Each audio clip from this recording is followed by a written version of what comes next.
Hey everybody, Dan Higgins here, and this is the second time I'm actually doing this because my mic and everything was all, and my legs are like been pummeled by mosquitoes. So I don't know if you can see it, but eventually you'll probably see my flip flops and sock thing going on. Hopefully you don't see that because it's pretty ugly. Um, but all right, so we're gonna hopefully get some imaging done tonight, and I think we're gonna be okay. But I had my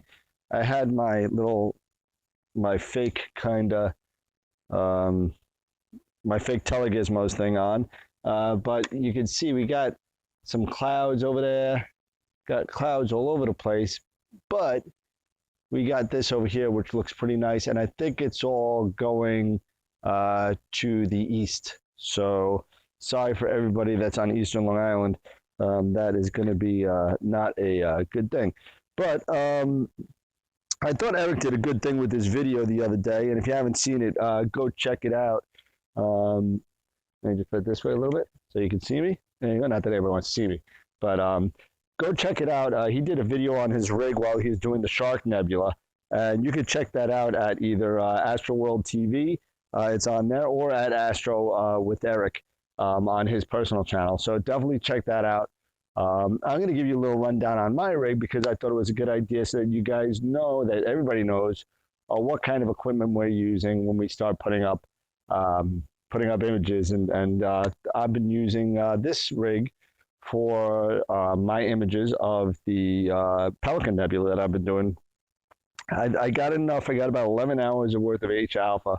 I want to get about that much of O3 and maybe some S2. I don't know if there's a lot of S2 in there, but I'm going to try it anyway.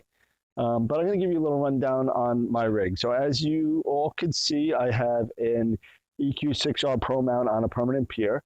I have, and I'll flip this around, I have a Skywatcher Esprit 80. Let me do that. Skywatcher Esprit 80 right there. Okay. And I also have, and this is hitting my, there we go. So let's talk about the scope. So it's an 80 millimeter, 400 millimeter focal length scope. I changed out the focuser. I have the Moonlight standard 2.5 inch focuser for refractors. On the back, I have my stock. It's a stock flattener from Skywatcher. And then I have a couple of spacers and my filter wheel. This is an 8-position filter wheel from S-Big, and it has all my narrowband and my broadband plus a CLS CCD filter in there. I also have my camera. This is my camera here. It's an S-Big STF 8300 monochrome. Very nice camera. I love it. And on the top here, and I'm sorry, I got to give Amy Astro props here because I kind of stole this idea from Amy Astro. And if you haven't seen her video on how to build something like this was actually pretty cool. And she calls this a kind of meat and potatoes thing, which is great because I could literally just take this telescope off and put another telescope on as long as it has the Los Mondi D dovetail on there. Actually, you could do a V also because this does V and D, the bracket underneath. I have 2 Stellar View spacers here, along with 2 ADM DVUP brackets here. So that's been really good. I'm hoping my mic is working better than it was working before. So on the bottom here, which is this whole piece right here, it's on a Williams Optics dovetail plate. And I have my Moonlight focus controller and my Eagle. And this is the brains of everything. This is the brains of everything. It's a Windows 10 computer. It's got your USB hub, your power, everything. The only thing I have going down to the ground is this cable, and this cable is for the power. For my, I have an AC power adapter right there, or in the field, I also have a 30 amp hour battery that I could use as well. So I know Eric talked a little bit about balancing. I'm balanced already. I'll go over it again a little bit. And so balancing, let's put this back straight. Okay. And we're going to balance this way first. So I'm going to hold my telescope. Make sure you hold your telescope. Okay. loosen the clutch, and we're going to turn the telescope this way. Now, if you're balanced, it should stop. So you're not, mosquitoes, oh, it should not move kind of up and down, right and left. It should stop. So if you're balanced, you balance. If you're too much scope and it's coming down, you want to move the weights down your shaft. If the weights are too heavy on the weight side, move the weights up to the center of mass. So that's really important. So the next thing we're going to do is, again, if you don't know if you're balanced, hold the telescope somewhere, because when you let this clutch go, it will fall on you and you'll smash your telescope, and you don't want that. so again, here you go. I'm loose in both axes, and I think I'm pretty good. Okay, so I'm going to put this back at my home position, and I'm going to lock that one up. I'm going to put this at the home position, and I'm going to lock that up. Okay. The only other way that you kind of want to weight it a little bit is sometimes if you are too much weighted on this side of the scope as opposed to this side of the scope, when you're straight up, your telescope may drift like that. You don't want that.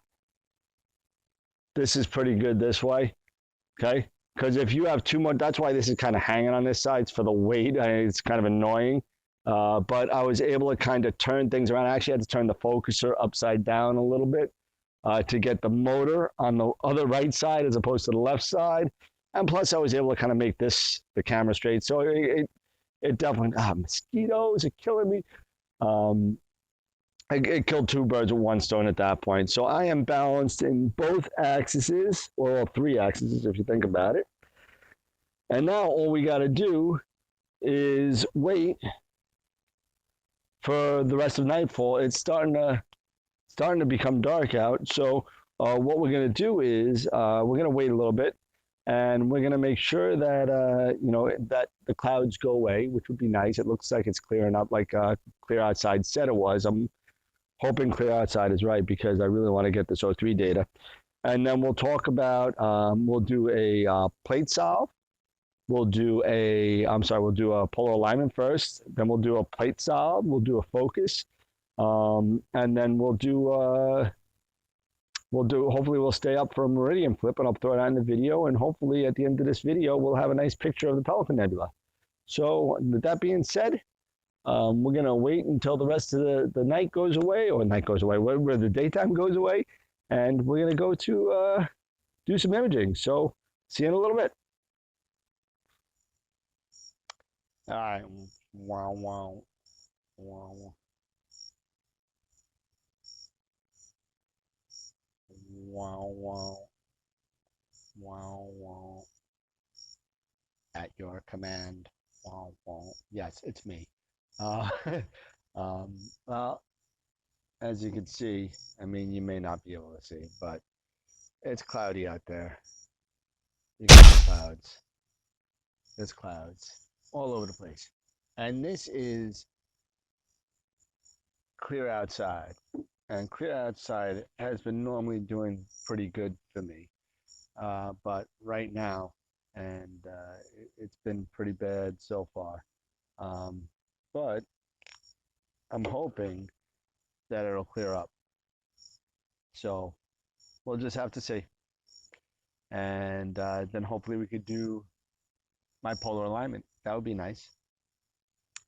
But for now, we're going to wait a little bit, and we're going to watch some of the island again. So wait for the clouds. Okay, so it's about 8:35. I'm a little late. That's okay. So we're going to get ready to start. And again, let me just double check my times here.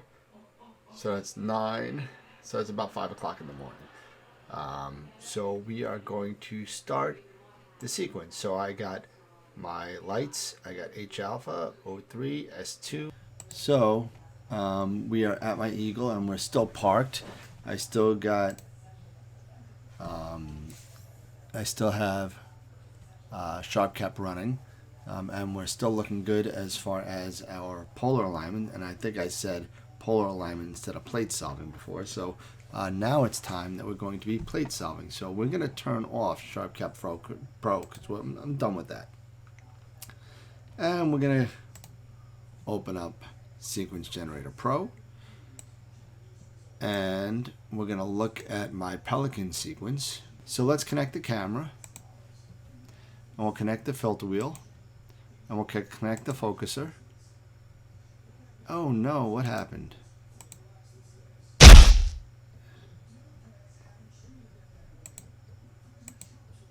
Okay, and let me go check the power on that. These are the little things.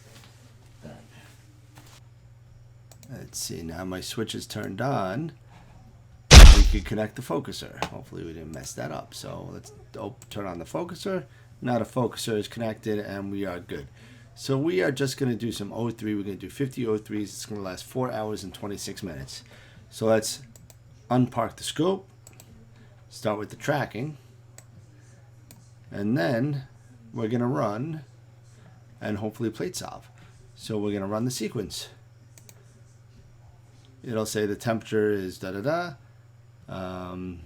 Do we want to wait? Yes, we want to delay start. Make sure we're at minus 15 degrees. But it's still going to start things up. It's going to start PhD guiding. It's going to connect the mount.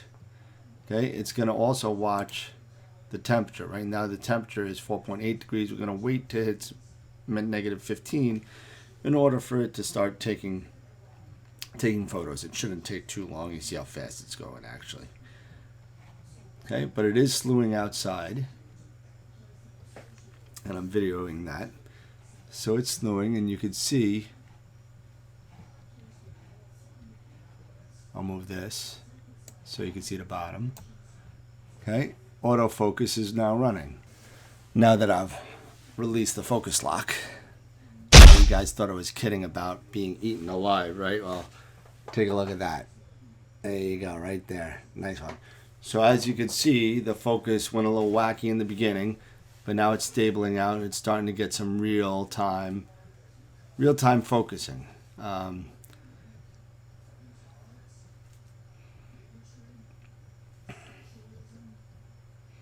So it's going to do the focus again because it didn't have a really good, you really want a nice little like U-curve kind of here like this.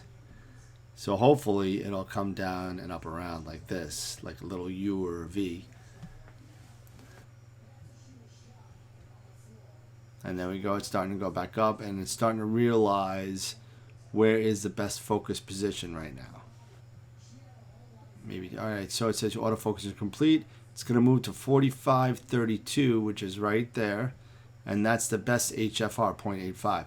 So that's where it's gonna go to. And you see right here, now we go to the plate solve. So it's just taking a picture. And it's doing a reference frame. It's taking a picture right now.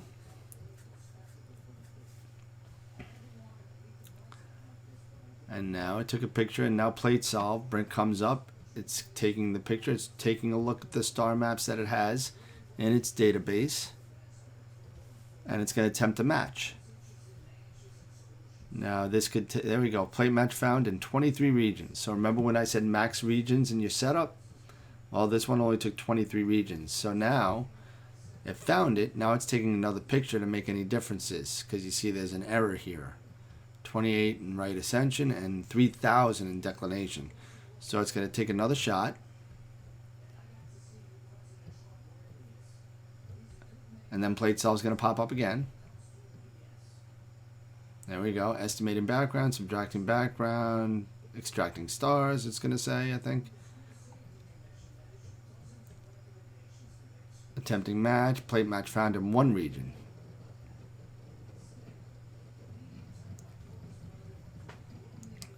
Temperature's almost there.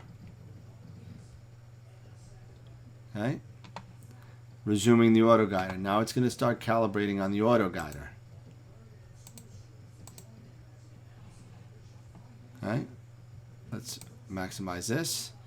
And you guys will have to excuse me on the lack of clarity on the focus scope, the guiding scope. It's not the best, as you can tell. And we'll minimize this because we don't need this anymore. But it's going to start guiding. It's going to move west, and it's going to move a little bit. It's going to move west until it hits about 25 pixels. And then it's going to move east to get it back to normal. And then it's going to move north and south. It's going to find out how much the star moves. So another mosquito bite, another one. I got them all over. One here, one. Oh my God, that one's getting bad. Look at that. I got them on my legs, man. My like backyard is like a jungle. In Sequence Generator Pro, sometimes this takes too long and it says fail to resume the auto guider. Don't worry about, let it go. When it's done calibrating, this will say resume sequence. Just hit that and then it will go back. It may do an autofocus routine again. Let it do it. If you're on a permanent setup and you don't move anything and you don't move the guide, you don't do anything, you don't necessarily have to do the calibration every single time. Although I think it's a best practice to do it. And there we go. First one is started. So we got 5 minutes. And we're going to be looking at that in about 5 minutes. And we'll be right back. And I will, through the magic of Hollywood, we will be back in 5 minutes. Okay, so we're at 32 seconds before our first shot coming in. And 20 seconds. Very, very, very, very exciting. I'm just very, very tired. I did not expect to take my first shot at 11:17 at night, but this is one of the things that suck about this hobby is the clouds. 1 and 0. And there we go. Now this is an 03. So you could barely make out the Pelican Nebula here. But there is a lot of oxygen in there. And this is going to be kind of interesting because especially I got to take some more darks tomorrow. But this is going to run for a while. And with Sequence Generator Pro, what a great thing about this is that we'll do an automated meridian flip. And wow, the pure flip is actually at 11:31. Well, that's pretty cool. That means I can get to bed a little bit early. But at 11:30, we're going to have a meridian flip. So we will take another couple of pictures, and I'll cut some of this out so you guys don't have to watch the whole thing. And we'll go see a meridian flip. Okay, we'll see you in 12 minutes. It's over the meridian, so now it's time to flip. So we're going to go outside and watch the flip. What is that? With the flip? What is that?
Alright, so it's completing the meridian flip, and it's taking some pictures just to validate that it's in the right spot still.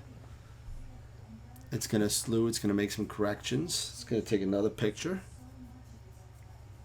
And what it's doing, it's plate solving to the picture it took before.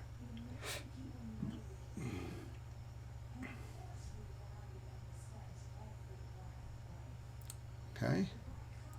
And it should find its plate solve in one or less,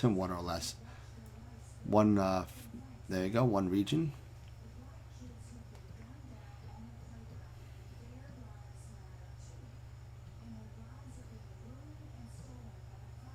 And it's going to center. The scope is complete. Now it's going to restart the auto guider. Okay. And it's guiding on that star. And we're going to clear this because we're flipped now. Just to judge, we were at about 0.6.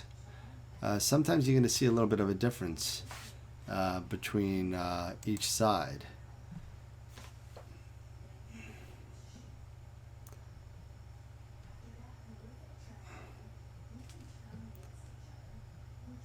And we're at like 0.7, just starting though.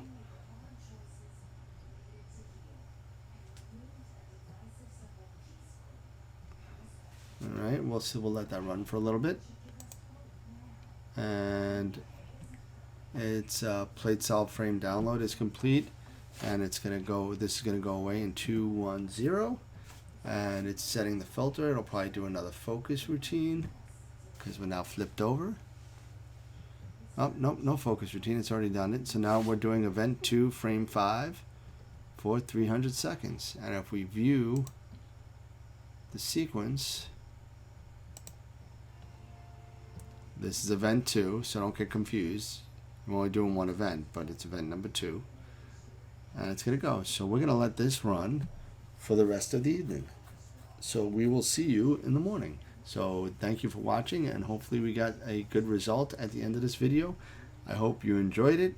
If you did, please subscribe to us on YouTube at Astroworld TV, and please hit the bell so you get all the notifications when we go live or when any of the team puts out any sort of detailed reviews or any other material that we put out there. So thank you so much, and for me, my name is Dan Higgins, and remember, keep imaging, keep educating, and keep having fun, and we'll see you next time on Astroworld TV. Clear skies.